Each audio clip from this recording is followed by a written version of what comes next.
increase in cases can really come from any and all areas here, no? Actually, all regions have positive COVID growth rates already, no?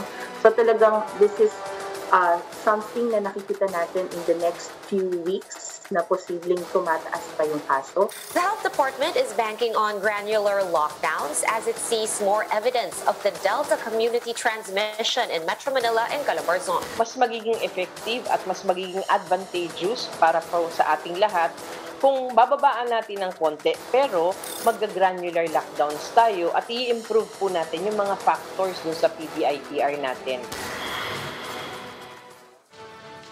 The Department of Tourism is confident that all tourism frontliners will be vaccinated after lockdown restrictions are lifted in time for the resumption of tourism activities. Can tourism help jumpstart the economy?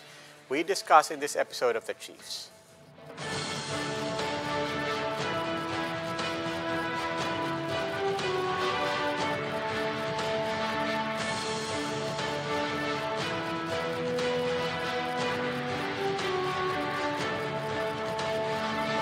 Welcome to this special edition of The Chiefs. I'm Robbie Alampay. Also with us are Ami Pamintuan of the Philippine Star, Lucy Cruz Valdez of News 5, and Ed Lingao of One News. Chiefs, good evening. Hi, good evening. Happy Thursday. Ami, ano bang headlines natin bukas? Medyo political tayo. Tuloy daw yung laban ni Senator Pacquiao in the political arena. Sabi ni Monica Pontevella. Although sabi ni Pacquiao, he was interviewed himself, sabi niya, sa October pa yung final. Pero inulit naman niya yung sinabi sa atin na meron na siyang 22 priority points na he will tackle in case na manalo siya, I guess. Yeah. Wala pang desisyon, pero may program of government na, ganun. Yan ang program niya, yan. 22 round ang tawag niya, 22 round priority. Pero Ami, klinaro ba ni Pontevella kung yung tuloy ang laban for president or for senator? Hindi siya magsisend. I don't think magsisend. Kasi sabi ni Pacquiao, magsasarili daw silang national convention. Pero LCV, doon sa kabilang side naman ng PDP laban, may kalinawan ba tayo sa Duterte go? Aba, pinangangalandakan pa rin ni Atty. Matibag na tuloy yun hindi siya naniniwalang magbaback out Diba? Sabi ni Harry Potter, hindi daw yun sarsuela, kayo talaga. Okay, well anyway, hindi drama yan. Habang wala pang kalinawan, dito tayo sa isang hopefully may konting linaw at saka mas masalimutong pag-usapan, mas masayang pag-usapan to.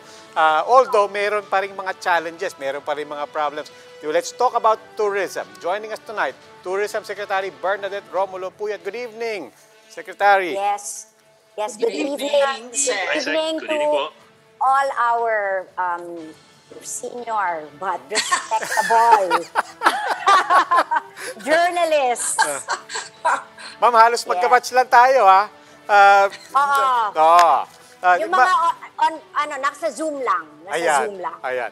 Ma'am, okay, well, we've been talking about, of course, yung MECQ, reopening, but now we're talking about parang nagsishift yung strategy, no? Talagang granular lockdown na parating naririnig natin. Yes. How do granular lockdowns, especially as they put the emphasis, the responsibility, the burden on LGUs, how does that work? How does that sync with your efforts to reopen the tourism sector? At least with the granular lockdown, it's not like the whole destination or whole province that will be on an ECQ or an ECQ. Well, that's why what we're doing is we're making sure, like as of 2 days ago, we've already vaccinated 97% of all the tourism workers in NCR. So may mga 3% pa, most of them are just work from home or wala pang medical certificate from their doctors. But yun na lang ginagawa natin. Ang maganda dito, if granular lockdown, you just don't lock down the whole NCR. At least, baka pwede nang mag-restart yung tourism. We can finally open restaurants.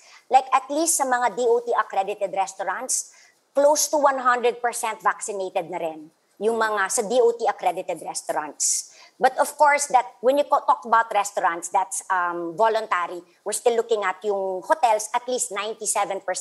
And any person you see, whether in a quarantine or a staycation hotel, fully vaccinated na siya. And that's what we're doing also in the other tourist destinations. In Boracay, by this month, we will have vaccinated 73% of the tourism workers. Kulang na lang, and then we would have vaccinated na all. Tomorrow, I'm flying to Siargao. We're starting to vaccinate rin sa Siargao. I think they're only targeting about 13,000 tourism workers. We're doing the same for Bohol, Palawan, and, kasi Pampanga and Cebu are already in the priority list eh. Yung inuuna ko yung wala sa NCR plus 8. Kasi yun lang yung goal ko para hindi masayang yung ECQ, at least mapabakunahan na natin lahat. Well, magpapasko na, no? Yes. So, I wonder what the outlook is for those in the tourism industry, especially as we gear up for Christmas in the light of a raging pandemic, Yes. no? Brought about by the Delta. How does it look? Are they really optimistic that this will all be over by the Burr months? Yeah, we just finished an IATF meeting today, and as we always say, we always listen to the doctors. So we're hoping, kami naman ang kami ni Secmon especially, basta vaccinated sana, we'll be allowed to sana restart yung mga restaurants, etc. But of course, the last say is always the doctors. So, pero yun na nga, we're hoping kasi ngayon naman at least hindi nasasayang yung oras na papabakuna na lahat. Dati actually before the ECQ, 50% lang ang vaccinated. So naakit natin yan. So yun ang pinupush namin. Sana when hindi na masyadong full yung ating mga hospitals, yung ICU, we can talk about yung how about a restaurant na lahat naman fully vaccinated? Can they reopen? We're looking at that. Pero at the end of the day, it's still the doctors that have the last say. Some weeks Ma'am, ago, but we you're- approved several hotels for staycations in Metro Manila. Kumusta yung nagang reaction ng mga tao? I think it will give an idea kung ano yung resepto ng mga tao, openness to returning to those types of activities. Ma'am, unfortunately ngayon because of the Delta variant, sarado pati staycation sa NCR. Unay pinupush natin, but then nagsalita yung mga doktor na wag muna daw. So right now, even ang staycation, ang bukas lamang na hotel, yung quarantine hotels. Hindi pa bukas yung first staycation. Pero nung nag-staycation kayo, I remember that some weeks ago eh. Ano yung initial reaction ng mga tao? Was there a lot of enthusiasm? Marami naman, ang una lang kasi parang on and off eh. Nung nawala yung age restriction, maraming pumunta because Filipinos talaga gusto nilang makasama yung Family. lolo and nung bata. Tapos nung tinanggal ng mga health advisors, sabi nila 18 to 65 lang, yun medyo nabawasan. Kasi gusto lang talaga ng Pilipino as a family.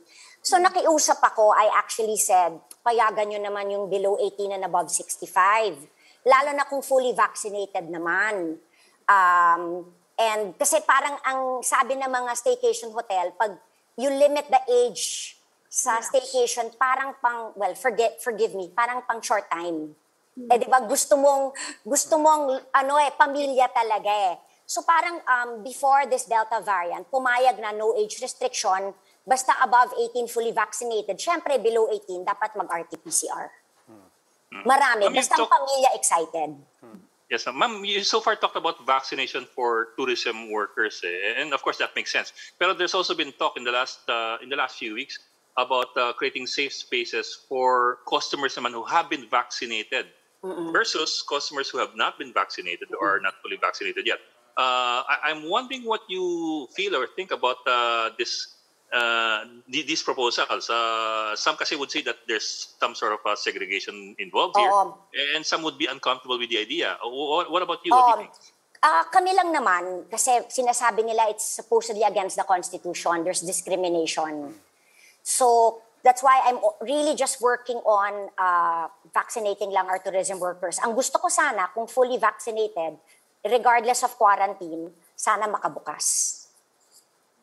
Kung fully vaccinated naman lahat ng mga nagtatrabaho. The workers. I'm talking about the workers. The workers. But with regard to yung sinasabi nilang pwede lang palabasin, like for example, yung fully vaccinated or may safe space na fully vaccinated, I think the best person to talk to are the lawyers about that. May nagsasabing bawal. Kasi that's discrimination. So I'd rather focus na lang on vaccinating our tourism workers. As I've said, when it comes to tourism workers, thank God walang vaccine hesitation. Gustong lahat magpabakuna. In fact, di ba, nung nag-float ng idea na sana kung fully vaccinated, pwede nang pumunta sa iba't ibang tourist destinations. Like yung Boracay, first nagsabi, wag muna. Bakunahan muna kami lahat. Kasi hindi lang dapat turista ang vaccinated, kami rin dapat protektado. So which we agree naman on that. That's the only way it can work if both are fully vaccinated. Yung ginagaya ko, so far ngayon, when you talk about Asia, yung nagbubukas pa lang na no quarantine is Phuket. Pero all other Asian countries, either may 14-day or 21-day quarantine. Ang Phuket, kasi they're siguro more than 70% vaccinated nga, pwedeng pumasok dun yung turista na fully vaccinated, no quarantine. I've been watching it. They started July 1. Kukunti pa lang ang dumadating na turista, but so far wala namang yung sobrang increase ng cases. So we're watching on what they're going to do. But no other ASEAN country has copied the Phuket model. They call it the Phuket sandbox. But kami naman walang mawawala if we start vaccinating naman our tourism workers. Kasi yun naman ang gusto rin naman nila. But you mentioned yung example ng Boracay, as you said, at least 70% doon ng mga workers vaccinated. Now, do you see that becoming a standard Yes, it should and be. a mandate from the DOT? It's actually, our mandate actually is really just to promote tourism. Ito lang kasi, I thought kasi, di ba, humihiling sila ng bakuna. Unfortunately, di ba, yung priority is NCR plus 8. Pero like Boracay, Palawan, Siargao, Bohol, wala siya sa priority. So humiling ako kay Sec Charlie at kay Sec Vince. Ito lang naman yung active tourism workers ko. Walang vaccination hesitancy kung pwede. Kasi para hindi masayang habang no tourism ngayon, you'll use the time na bakunahan na lang lahat, di ba? Para when we finally reopen, who knows? I actually have been talking to Dr. Salvania. Baka sabi ko, baka naman pwedeng pag-vaccinated na lahat. Baka naman pwedeng hindi na, wala ng quarantine. He said he's open to it daw. But at least may light at the end of the tunnel, yung hindi pwede. So yun ang ginagawa na lang natin. It's actually not our mandate, pero well, kailangan lang kasi we have to help our tourism workers kasi kawawang-kawawa na talaga Ma'am, only because nabanggit nyo nga yung that leveraging off that argument na pagkabakunado baka pwede naman, no? Okay, we won't go on the constitutionality of it, but just on the logistical and the operationalization of it, because that always leads us to a discussion of, well, meron bang vaccine card? Meron bang vaccine card na pwedeng and we've been trying to ask DICT, DILG, the LGUs, and we really can't get a satisfactory answer on bakit nga ba hirap na hirap tayong maglabas niyan? Well, first of all, I want to ask, how crucial would a vaccine card be to the tourism sector? And do you have any insights on bakit ang hirap-hirap mailabas niyan? Okay, yun lagi ang tanong ko sa DICT. Kasi yun ang mga feedback ng mga LGUs. Kung ang RT-PCR na pepeke, ano pa kaya ang vaccination card, di ba? Some of us nga, di ba, hindi nga computerized, di ba, isang piece of paper lang ang binibigay. Ang sabi ng DICT, by September 1 daw. And then it's dependent, according to them naman, and I believe naman Senator Gringo, sabi naman niya, they're just encouraging daw the LGUs to please download daw para ma-operationalize na raw yung DICT. It's dependent daw on the download or kung ida-download ng mga LGUs kung sino yung vaccinated. Pero yun na nga, it's quite crucial. But like you have a Mayor Magalong na ang ginagawa na lang niya, kunyari weeks, although ngayon sarado sila for tourism coming from MECQ or heightened GCQ, pero ang ginawa niya is he accepts fully vaccinated, pero you have to register way ahead. Tapos isa-isa niyang verify for each of the LGU, which is quite, maraming manpower. So, ang sagot, it's very important talaga, yung may centralized na hindi mapepeke. Ang sabi naman ng DICT by September 1. So, we hope talagang. Ako naman, I always say, i-operationalize nyo na yan, it can never be perfect eh. It can never be perfect. Di ba minsan when you implement, dun mo lang makikita, at least magsa-start na. Ma'am, I'm just curious, how are you marketing or promoting the Philippines internationally now? And is there even a market that actually wants to travel anytime soon to our, would you to believe, our shores? Ma'am Lucy, would you believe, sunod-sunod kasi yung mga trade shows that we've been attending pa rin. Some, syempre, yung mga participants local, they're here lang. Alam mo, they want to come. Except, there are two problems. Yung quarantine dito, at pagbalik nila, may quarantine ulit. Like, for example, in South Korea, even if, let's say, I succeed na walang quarantine ng fully vaccinated, pagbalik daw nila doon, may 14-day quarantine pa rin sila. Yon, all over, ganun yung problema. In Australia, New Zealand, it's a 21-day quarantine. But a lot of them are still not accepting tourists. It's only in Asia, that's Phuket, that's accepting na fully vaccinated, na no quarantine. So wala muna kayong marketing? I mean, I'm just curious. Tuloy-tuloy pa rin, top of mind. Ang hinahanap nila is how safe it is when you are ready to reopen, how safe it is. In fact, I was talking to the head of the WTTC, the World Travel and Tourism Council, a few days ago. And she was quite surprised when I said that at least in NCR, 97% vaccinated. First, importante sa kanila yon na vaccinated yung mga tao. And we have the WTTC Safe Travel Stamp. Yon, ibig sabihin, hindi lang local but pumasa yung safety mo, world standard. So we have to, hindi naman kasi pwedeng you cannot market eh.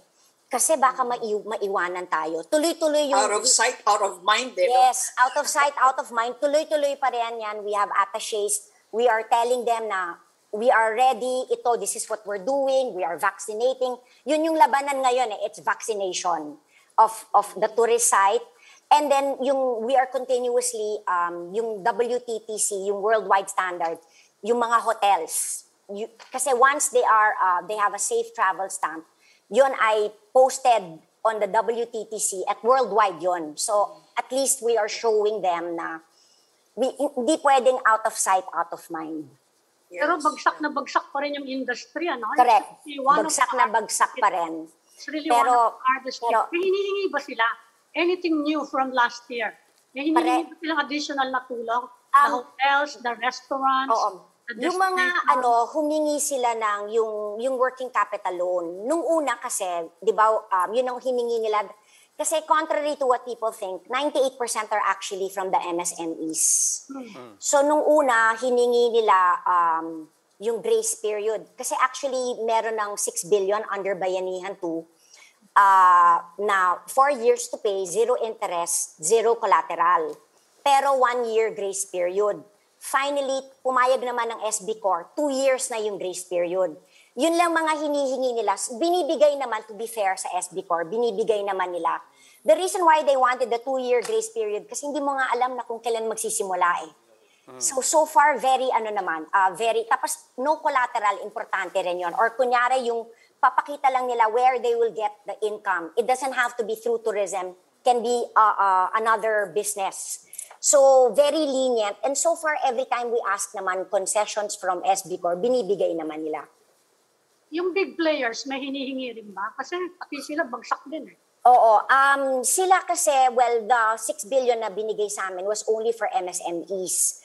Ito, more of, ang humihiling talaga sa amin yung mga mas maliliit, yung mga tour operators, yung mga small businesses, mga small hotels. Ma'am, what will granular lockdowns look like in, let's say, in an island destination like Boracay or Bohol? What will it look like? Will it, as you said, at least ngayon hindi na kailangan yung buong island, hindi kailangan yung buong LGU. Pero kung kailangan mag-granular lockdown, let's say, you know, in a resort in Boracay, how might that be implemented? Actually, like for example, Boracay has been asking, the private sector has been asking, kasi ang buong Aklan is MECQ. They've been asking for a different quarantine classification. Kung pwedeng iba sila from the whole of Aklan. So if you say, let's say pumayag, but eventually hindi pa naman na-approve yung granular lockdown, at least pwedeng hindi nakasama yung Boracay. Kung yung cases naman, you don't treat it like the whole province. Pwedeng Boracay hindi nakasama. Okay. But within the island itself, kasi recently we were talking about, not even a resort. We were talking about an LGU. And we were talking about, so for example, magkaroon sa isang building, yung buong building ba lockdown? And how granular is granular? And what are the different levels to granularity in a resort island, for example? Even before, let's say may isang hotel na nabalitaan na namin na may nag-positive, pinapasara na at least 2 days. That's already in the DTI DOLE na kung may positive, dapat ipasara for 2 days. Kailangan kung may mga bisita, kung exposed yung bisita, they have to be included, PUI, but kung hindi exposed, transfer to another hotel. Even last year, may mga rules and regulations na yan na kailangan magsara yung hotel. May nga isang hotel nakiusap sa amin, paano yan, weekend? Sabi namin, we don't care if it's the weekend. Madami nag-positive sa inyo. So, hindi pwedeng ganon. So, dapat magsasara kasi kailangan ma-disinfect So, we have to make sure na ma-disinfect. Actually, napag-uusapan yung weekend, yun ang peak. Oo nga But when you're talking about, say, November to February, di ba yan ang peak for the beaches, especially for international tourists, di ba? Mababawi ba yan ng domestic tourism, yes. yung loss sa international? Kasi alam ko yan ang favorite time of the year ng foreigners to come to the beaches. Yeah. While there are international travel restrictions, ang swerte naman ng Pilipinas, the contribution of tourism to the economy is 12.8% of GDP. That was pre-pandemic. 10.8% came from domestic tourism. That's 110 million domestic trips. Laki rin Compared pala, to yes, malaki. Unlike the other countries that are really heavily reliant on foreigners, tayo, our driver is really 10.8% out of the 12.8 came from domestic tourism. Well, that's good. Yeah. So we love to see our own, no? Actually, marami nga. That's a good side. If you see marami, di ba, sa social media, they've been mag-a-abroad yan. Ngayon, hindi na nag-a-abroad. They've been going around the country. So, yun lang talaga. But in our survey, we've had 2 surveys with the AIM. 96%, they don't care about the beach. They care about health and safety. So, yun. That's why, and lalo na pag vaccinated. Ngayon daw, when I talk to the hotels, and even the restaurants, palagi daw tanong ng customers, vaccinated ba kayong lahat? So, yun na yung labanan ngayon kung vaccinated lahat. Do you have any new programs?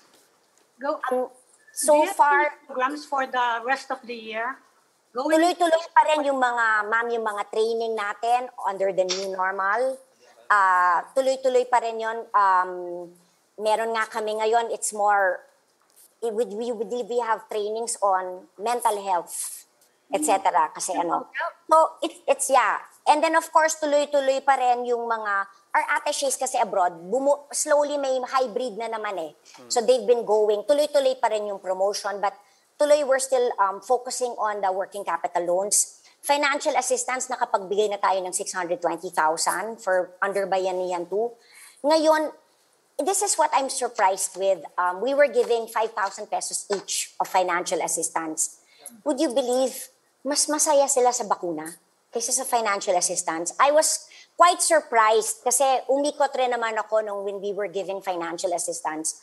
Siyempre masaya yung tao, pero when we were going around giving bakuna, umiiyak yung mga tao. It's really such a, for them, they want vaccines. So that's why I always say, huwag nyo nang pilitin yung hesitant. Kasi mas marami naman ang may gusto with a limited supply, give it to those who want. Kasi I can tell you sa tourism, gusto magpabakuna ng lahat. Yung mga iba naman, pag nakikita nila nagpapabakuna na yung colleagues nila, na-FOMO. So nagpapabakuna na rin sila. Ma'am, kasi next month, within a week Oo, lalabas ni si Jose Marichan. Yun nga, naunahan niyo po. Dudungan na si Jose Marichan. No. Well, specifically, I want to ask about this kasi okay. They're talking about granular lockdowns. Ibig sabihin na wala nang mga quarantine lockdowns for regions and provinces. But we're not really that clear yet when that starts. In other words, kailan i-dissolve yung mga quarantine statuses sa mga probinsya para pwede tayong lumarga. We're still discussing that. Pero ito yung nga lang kunyari ang NCR, minsan wala namang problema yung mga probinsya kasi most of them are MGCQ already. Pwede nang tumanggap ng turista. Yung we really have to work on the NCR kasi dito galing yung mga turista sa NCR. When NCR is closed, kung bawal lang non-essential travel, like now, from NCR, kahit na bukas pa lahat ng tourist destinations all over the country, walang tao. Kasi bulk really comes from NCR.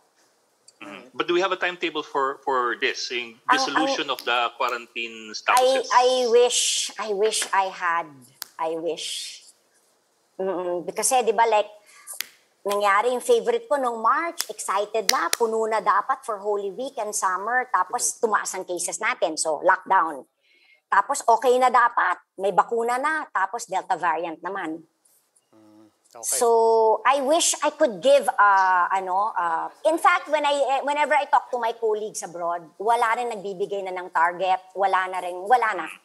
Nobody na. Secretary, we just need to take a break. Please stay with us. We will take a quick break. Secretary PUYAT will still be with us. The chiefs will be right back.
Welcome back, the Chiefs, here on One News. We continue our conversation. We're still with Tourism Secretary Berna Romulo PUYAT.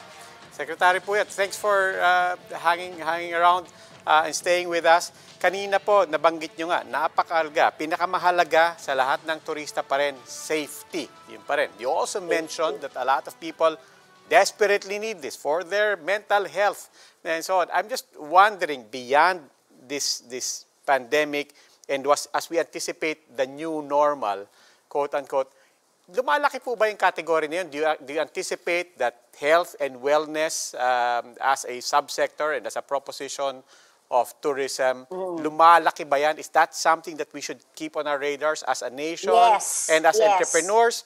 And how are we positioned for that kind of a future?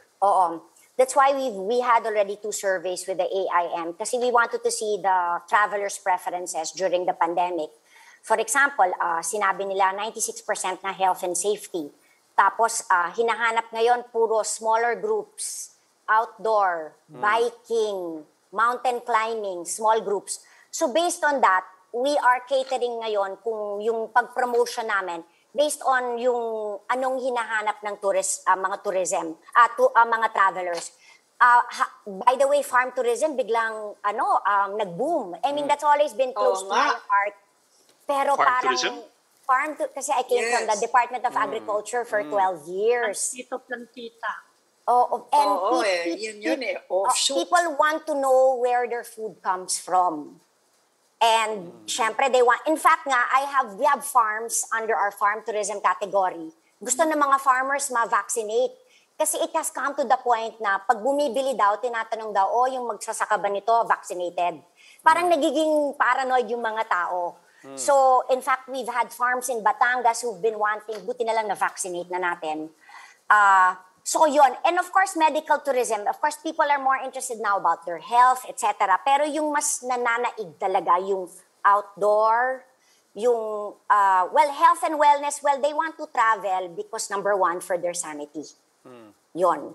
So, people want to travel for their sanity. So, we've been promoting mga staycations, like in Boracay. Some people have been living there in Batangas for a long period of time. Doon na sila nagtatrabaho. Tapos on the side, nagpapamasahe sila, nagpapaano. So, doon na yung nila, workation nila. So, a lot have been going to the province, living there.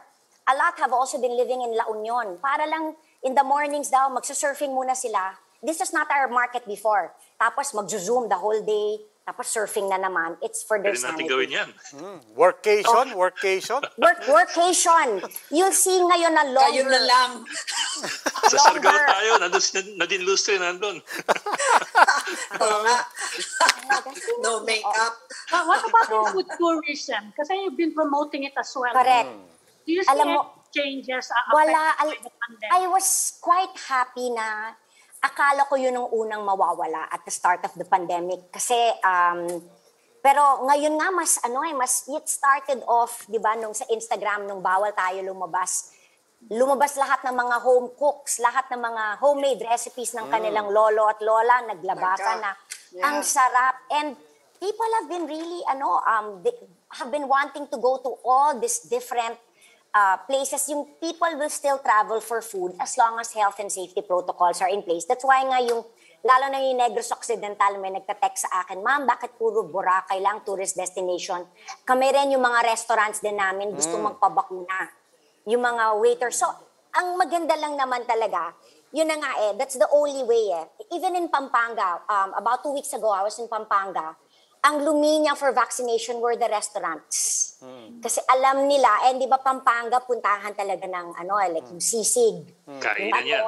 Kainan. And yun na nga, ang number one tanong daw sa kanila, vaccinated ba yung mga waiters ninyo? Vaccinated ba yung cook ninyo? Ultimong dishwasher kung vaccinated. So, at least yung ating mga economic frontliners, they understand the importance of vaccination. That's the only way to restart. Alam mo, kahit na magbigay kami, maybe that's why mas meaningful sa kanila yung umiiyak sila na mapabakuna sila. Kasi ito ibig sabihin tuloy-tuloy na yung pagsimula ng kanilang hanap buhay. Ma'am, I'm just curious about only. I'm just curious about the further insights from that survey that you conducted. Kasi malinaw, as you said, malinaw, compelling talaga. Gusto ng mga tao. They know why they want to go out. They know why they want to visit certain areas. But what's their attitude to travel itself? The transport, the planes, the getting on a ship, getting on a plane, driving. Anong attitude nila doon, and do those constitute any real barriers? Yes, meron. Ang gusto muna nila is first to go around muna their municipality. Tapos go around their province. Gusto muna nila, number one is by land. That's why nga we were so happy na from NCR, nabukas agad. Yung una nagbukas is Baguio.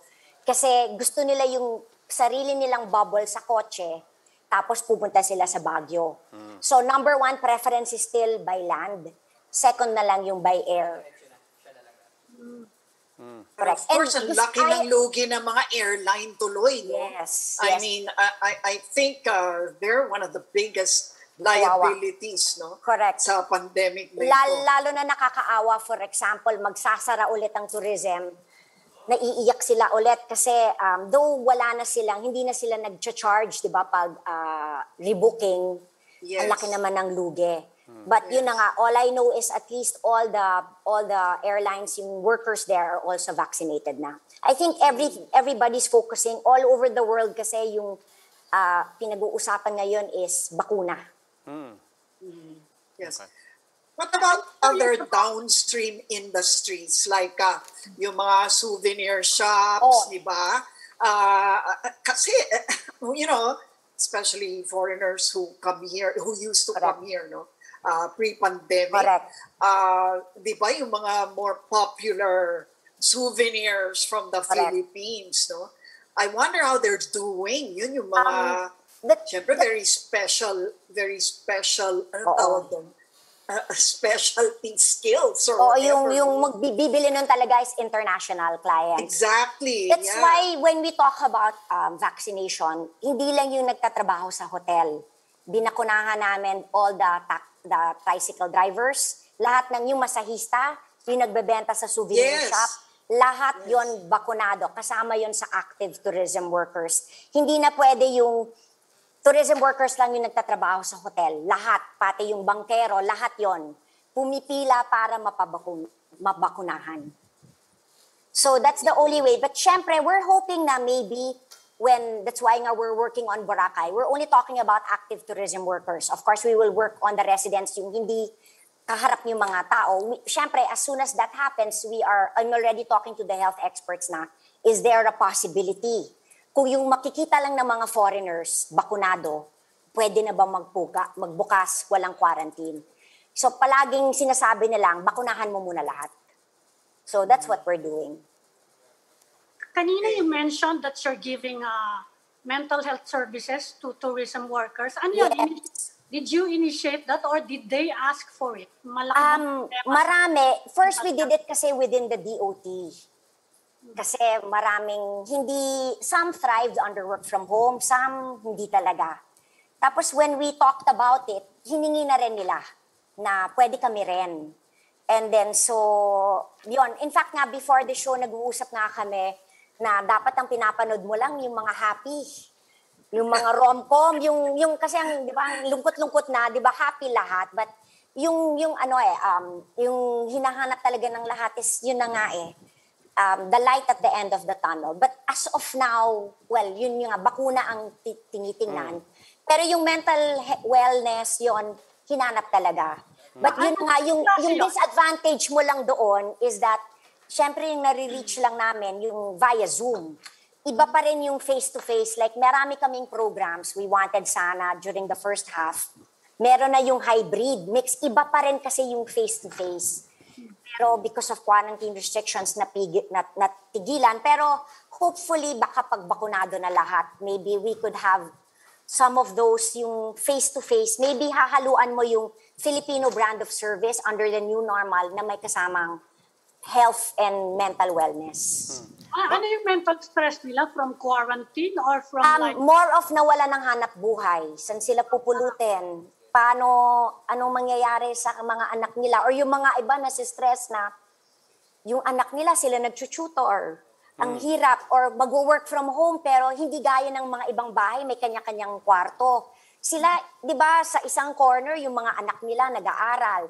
Tapos sila pa rin yung, ang daming iba-iba, nakakaawa rin talaga. Di ba? That's why, pinupush nga na sana soon magka-face-to-face. But of course, that's another problem. Pero most of them, yung iniisip nila, kailan kami magre-restart ng tourism. And I think it's the vaccines that they see it as the way to restart tourism. Kasi that's what they're doing all over the world. Ma'am, what about within Metro Manila? Museums, intramuros, there are a lot of, we're getting excited about the Met, a lot of things starting to freshen up, put on a fresh coat of paint. Pero can we actually go to these areas now? And are there programs for this? Sarado ngayon. Nagbukas na siya, tapos nagsara, nagbukas ulit, tapos nagsara. Hopefully, when cases are down, magbukas ulit. Kasi like in Intramuros, for example, pre-pandemic, we used to accept mga 14,000 a day. And then, nung nagbukas na siya finally, we were only accepting 100 to 200 at any given time. At saka open space siya, open air. By the way, ang hinahanap pala ng mga travelers ngayon, culture and heritage. Which is a very good, yung all of a sudden, they're interested. And yun ang Intramuros. Talk about culture and heritage, that's Intramuros. We're hoping na when cases are down and if the doctors give their go signal, open air naman, open space ang Intramuros, napayagan nila. When it stops, of course, raining. So, payagan na naman magbukas. And of course, una yung Intramuros and ako nga yung dati pa nagpupush na sana magbukas ang National Museum. But we'll just wait for what the health experts say kasi that's indoor. Yes. Ang Intramuros yung mas mauuna pa siguro dahil outdoor naman siya. And though on and off yung pagbukas. And by the way, we succeeded na nga in opening Intramuros, yung above 5 years old, pwede na pumunta. But of course, because of the Delta variant, nagsara na naman lahat. But speaking of bukas, sara, on, off, and that was really, a lot of it was tied to the paradigm of ECQ ba tayo o MECQ? ECQ ba tayo o MECQ, and so on. But now that we're starting to focus on granular lockdowns, do you see that as a more sustainable, more predictable paradigm for everyone? Oo, at least kasi in any even if the IATF says pwede magbukas, kung ayaw ng LGU, hindi pwede. So at least cargo na ito ng LGU. So maybe we could already open Intramuros at pwede lang yung pumunta doon, yung papayagan nilang pumunta. At least yung the LGUs have a bigger stake at this, di ba? And then we can finally restart economic activity, not only tourism. Okay. Nagkaroon ng controversy recently over adobo, no? And standardization ng iba nating mga iconic dishes. Kasama ba kayo doon in any way? Kasi you will be promoting kung sakasakali, di ba? Sinama na kami. Sec Mon naman explained. It was never to standardize adobo. It was more because ang problema mo kasi sa adobo, each household has its own adobo. Sec Mon naman said it was just what are the basic ingredients of adobo, pero to differentiate it from, let's say, adobo in Mexico. Parang ganon. More of, but never to standardize. Kasi you can't even say one region has an adobo kasi that region or that province or even that city will have thousands of adobo. Na-explain naman niya, and then kasama na kami sa nagkaroon sila ng committee, sinama na ang DOT for the promotions. Kasi kami, we will not standardize naman adobo. Mahirap kasi standardize ang adobo. But it's more of siguro, kasi, and by the way, di ba, adobo is not a dish. It's a way of cooking. Yes, oo. So, anong adobong manok, adobo sa dilaw, etc. Ma'am, napanood ko nga kayo dun sa, I saw you in that forum by Asia Society about with culinaria and so on. But could you talk a bit more about, kasi tayo, kaya naman uminit yung usapan yan because we're also passionate about our food. We're also proud about our food. But what else do we need to do? Because, you look at Thailand, Singapore, they made themselves not only a destination for food, but their food became ambassadors for the brand of the country as well abroad. What else do we need to do to make our food a reason for coming here and for our food also to really represent the best of our islands? That's what we're doing kasi tuloy-tuloy pa rin yung promotion sa food. We actually owe this, it started with the late Anthony Bourdain. Diba? Yung sisig and sisig is really a Filipino dish that came from Pampanga. And then he talked about our lechon. That's the best lechon he's ever tasted. And then after that, we've had with late Sec Mon, he started the Madrid Fusion. And that time I was participating, I was still with the Department of Agriculture. We were promoting our local ingredients. And that was the way to, diba, so that people will buy from our farmers. And since that time, at that time, my problem in 2015, chefs were hesitant to buy local. Pero now you see, di ba, laging, adlay, bumili ako ng adlay from this farmer. Now chefs are buying local. And yung adobo nga maganda nga yung discussion about adobo because it means that we care about our dishes. We're proud of our dishes. And di ba, sinabi nga, pag-uusapan din yung kare-kare, sinigang, etc. So, any discussion is always a good discussion and we will continually promote. In fact, in 2019, we had Tom Constantino Conanan. He was the owner of this restaurant called Bad Saint in Washington, D.C. Filipino dishes ang line puro puti, 3 hours just to enter his restaurant. So Filipinos don't even have to yung Americanize it, yung dishes. On its own, it stands. People are really, and you can see yung mga food magazines, of course, Amy Besa, lahat yan, they've all been pioneers. And, at least ngayon, nakikilala na hindi lang yung, before kasi when they talk about Filipino food, laging fear factor. yung balot. Or ano, ngayon hindi na eh. They talk about halo-halo or kalamansi. Di ba dati? Oo, pwede ba lampasan na natin yung balot na yan? Balot, durian, yan yung mga inaano nila, di ba? Pero ngayon, iba na eh. Oo, iba na eh. It's already, we've elevated it already. And people really wanna come here. But you know what? Whenever I'm abroad, people ask for Jollibee. They've really... Yun nga sasabihin ko, yung sa London daw, hit na hit eh. Oo, Ma'am, I was in Afghanistan in 2004. I had an Afghan talking to me about Jollibee. Wala, Yes. pero he was telling me, I know Jollibee. Do you know that in Vietnam, they have so many Jollibee stores na hit na hit?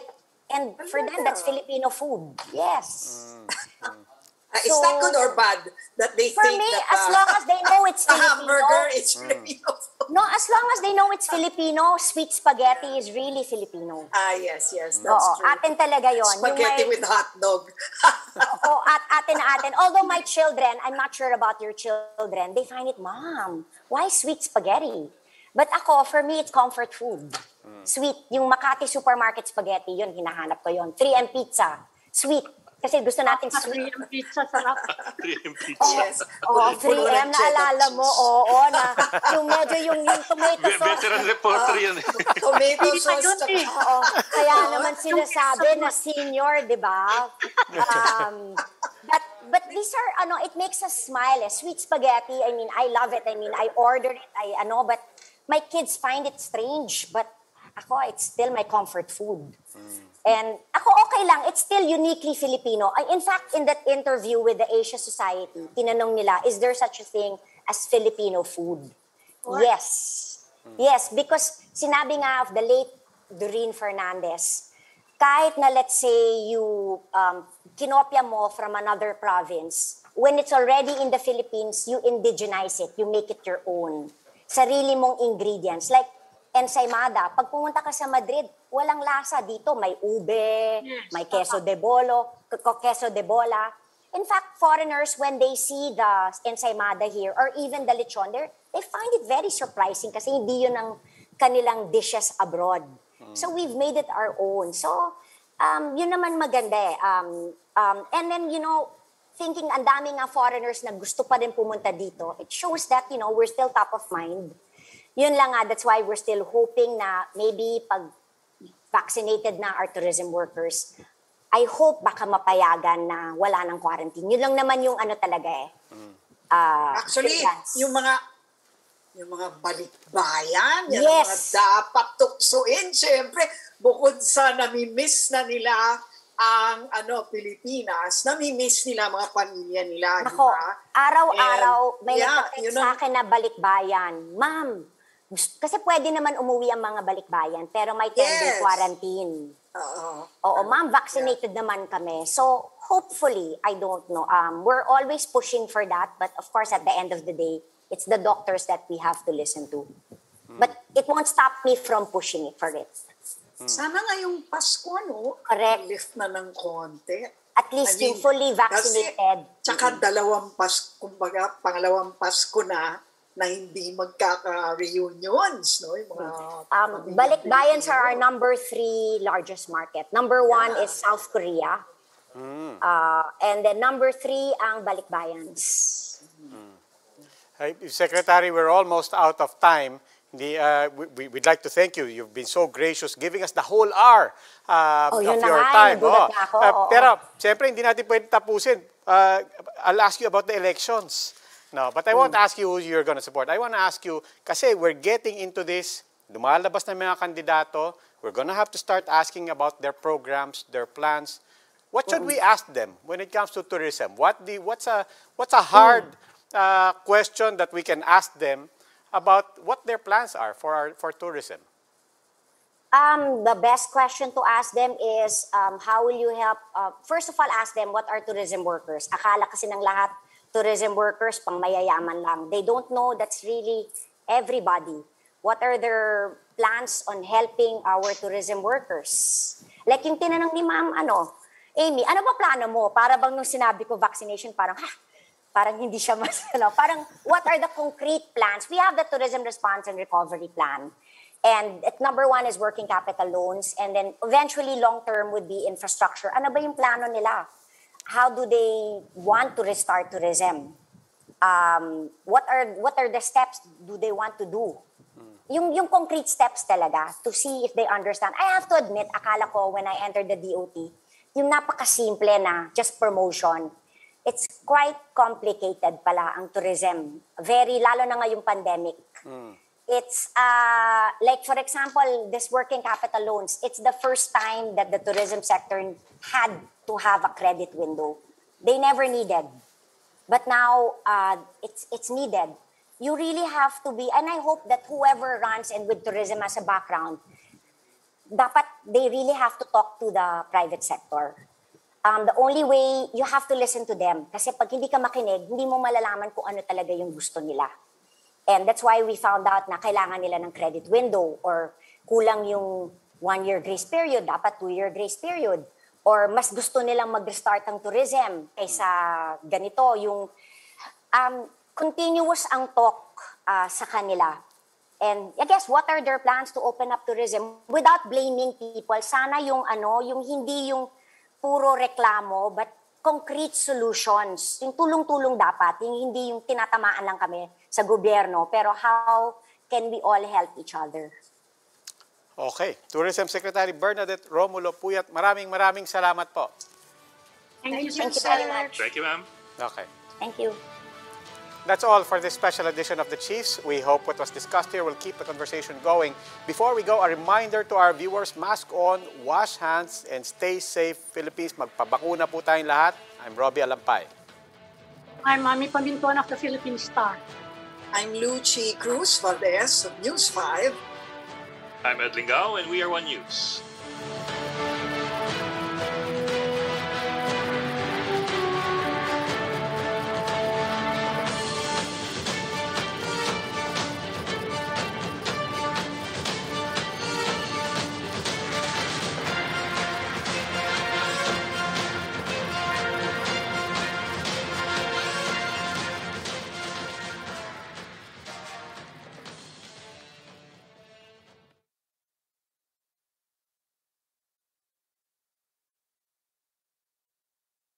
May pag-iingat ang mga sumusunod.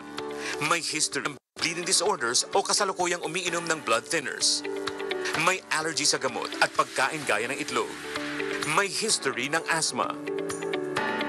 Hindi ka maaaring bigyan ng bakuna kung ikaw ay 18 pababa.